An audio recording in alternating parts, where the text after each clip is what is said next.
Imagine a ship so grand it was deemed unsinkable. But in the dark, icy waters of the Atlantic, fate had other plans. This is the story of the Titanic.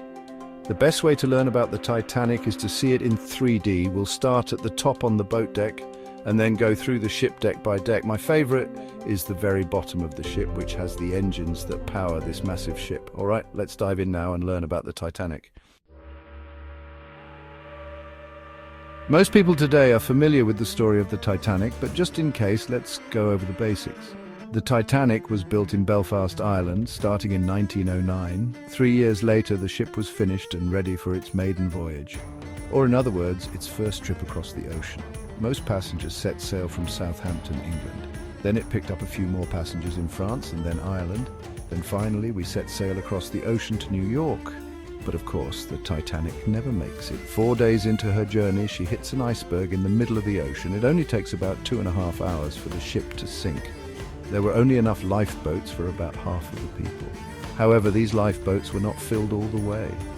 Sadly, only about 700 people survived. Now here we are, more than 100 years later, and this is still the most famous ship in history.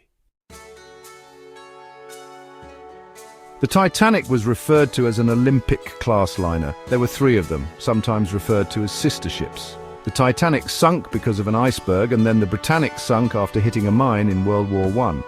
The Olympic, however, had a fairly successful career of about 24 years. All 3 sister ships were almost identical. Just a few details were changed on the inside. When they finished building the Titanic, it was the largest ship in the world, being only a little bit heavier than the Olympic. The ship was 269 meters long, but to put this in perspective, here's a comparison to the world's largest cruise ship today. The full name is the RMS Titanic, and RMS stands for Royal Mail Ship. And in fact, yes, the Titanic did indeed carry plenty of mail on board. I'll show you where a little bit later. Let's look at some of the details on the outside of the ship. The front of the ship is called the bow, the back of the ship is called the stern. Then instead of using left and right, they use port and starboard.